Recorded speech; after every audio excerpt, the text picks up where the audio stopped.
नमस्कार दोस्तों, स्वागत है आपका हमारे चैनल पर, जहां हम भारत की सबसे प्राचीन और शक्तिशाली शक्ति पीठों की गहराई में उतरते हैं। पिछली वीडियो में हमने महाकाली शक्ति पीठ की दिव्य कथा सुनी थी और आज हम लेकर आए हैं अष्ट शक्ति पीठों में से सबसे रहस्यमयी, सबसे तांत्रिक और सबसे शक्तिशाली मानी जाने वाली मां कामाख्या देवी की पूरी, विस्तृत और गहन कहानी।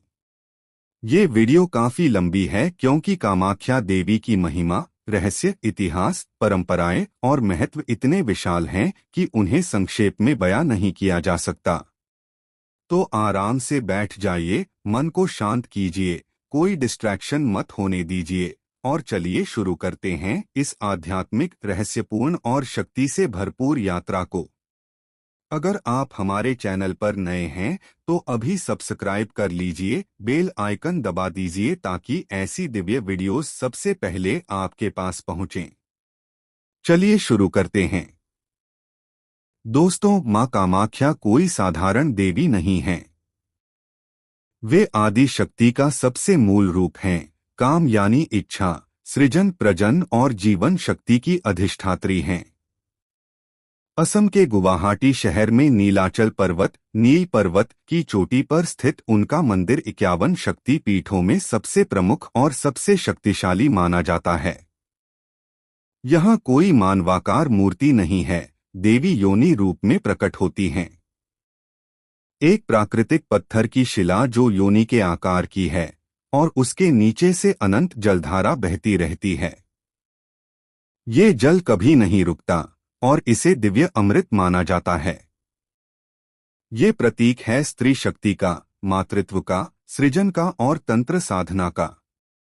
कामाख्या को 10 महाविद्याओं की अधिष्ठात्री भी कहा जाता है और ये मंदिर तंत्र मंत्र, कुलाचार और वामाचार साधनाओं का विश्व का सबसे बड़ा केंद्र है। कई तांत्रिक, साधक और भक्त मानते हैं कि कामाख्या पीठ सबसे शक्तिशाली है क्योंकि यहाँ सती मां का योनि भाग गिरा था, जो सृष्टि की मूल ऊर्जा का प्रतीक है। अब आइए जानते हैं इसकी मूल कथा। पुराणों, खासकर कालिका पुराण और योगिनी तंत्र में विस्तार से वर्णन है। देवी सती भगवान शिव की प्रथम पत्नी थीं और राजा दक्ष प्रजापति की पुत्री। दक्ष को शिव से गहरा द्वेष था क्योंकि वे सती को शिव से विवाह करने पर राजी नहीं थे। दक्ष ने एक महायज्ञ का आयोजन किया और जानबूझकर शिवसती को निमंत्रण नहीं दिया। लेकिन सती बिना बुलाए चली गईं। वहां दक्ष ने शिव का अपमान किया, उन्हें नीचा दिखाया। सती ये अपमान सहन नहीं कर सकीं। उन्होंने कहा, पति का अपमान सहना मेरे लिए असहनीय है, और यज्ञ की अग्नि में कूदकर अपने शरीर को भस्म कर दिया। जब शिव को पता चला तो वे शोक और क्रोध में भर उठे। सती का शरीर कंधे पर उठाकर वे तांडव करने लगे। ऐसा भयंकर तांडव की सृष्टि का संहार होने वाला था। ब्रह्मा और विष्णु ने मिलकर उपाय सोचा। विष्णु ने अपने सुदर्शन चक्र से सती के शरीर को 51 टुकड़ों में काट दिया। जहां जहां ये पवित्र अंग गिरे, वहां शक्ति पीठ स्थापित हो गए। नीलाचल पर्वत पर सती का योनि भाग, जननेंद्रिय, गिरा। इसलिए ये स्थान योनि मंडल कहलाया और देवी कामाख्या के नाम से पूजी जाने लगी। योनि सृष्टि का मूल है, जहां से जीवन की उत्पत्ति होती है।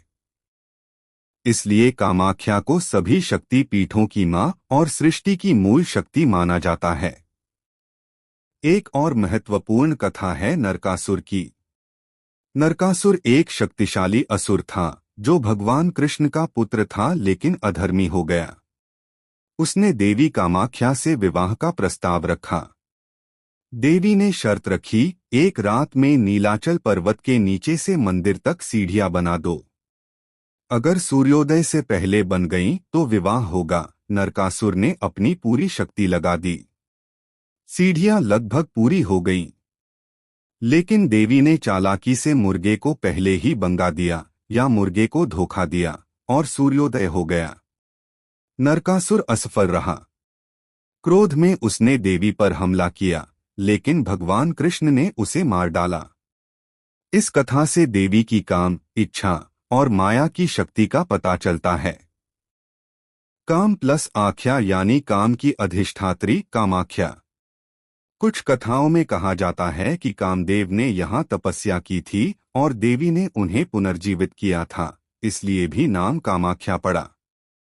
कामाख्या मंदिर बहुत प्राचीन है। पुरातात्विक प्रमाण बताते हैं कि यहाँ मूल रूप से किरात, गारो, खासी और अन्य आदिवासी जनजातियों की पूजा होती थी।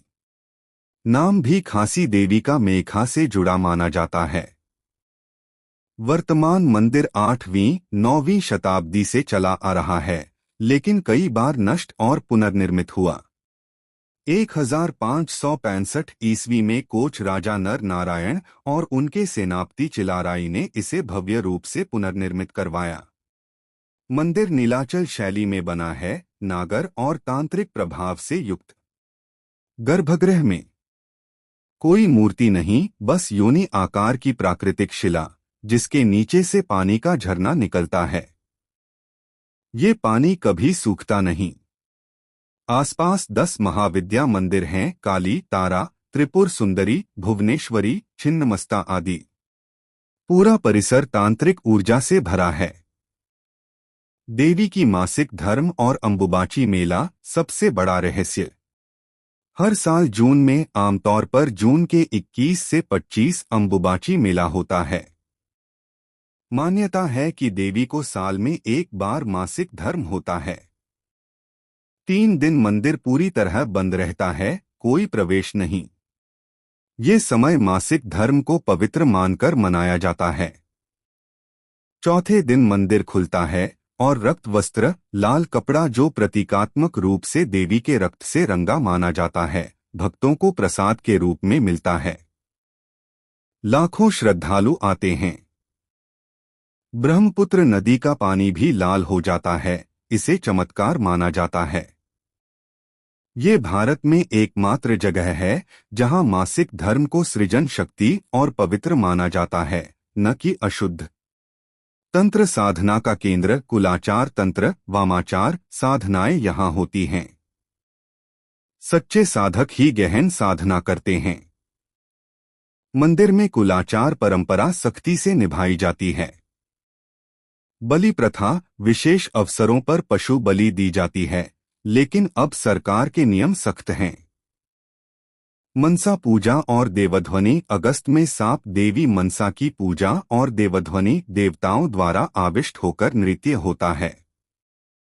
अन्य रहस्य, मंदिर की सीढ़ियां अधूरी हैं, नरकासुर कथा से जुड़ी। पानी का झरना कभी नहीं रुकता। तांत्रिकों के लिए ये शक्ति का उद्गम है। संतान प्राप्ति, विवाह बाधा निवारण, कामना पूर्ति, रक्षा के लिए लाखों लोग आते हैं। स्त्री सम्मान का प्रतीक, आज जब मासिक धर्म को टबू माना जाता है, कामाख्या हमें सिखाती हैं कि ये जीवन का आधार, शक्ति और सृजन है। हर स्त्री में कामाख्या का अंश है। अंबुबाची मेला में 10 लाख से ज्यादा श्रद्धालु आते हैं, दुनिया भर से तांत्रिक और भक्त। दोस्तों, मां कामाख्या हमें बताती हैं कि स्त्री शक्ति ही ब्रह्मांड की मूल ऊर्जा है। उनकी पूजा सिर्फ मंदिर में नहीं, बल्कि हर स्त्री के सम्मान में करो। उनकी कृपा से जीवन में सृजन, शक्ति और पूर्णता आती है। अंत में, जय मां कामाख्या, जय आदि शक्ति, जय योनि मंडल की अधिष्ठात्री। अगर वीडियो अच्छी लगी तो लाइक जरूर कीजिए, कमेंट में लिखिए।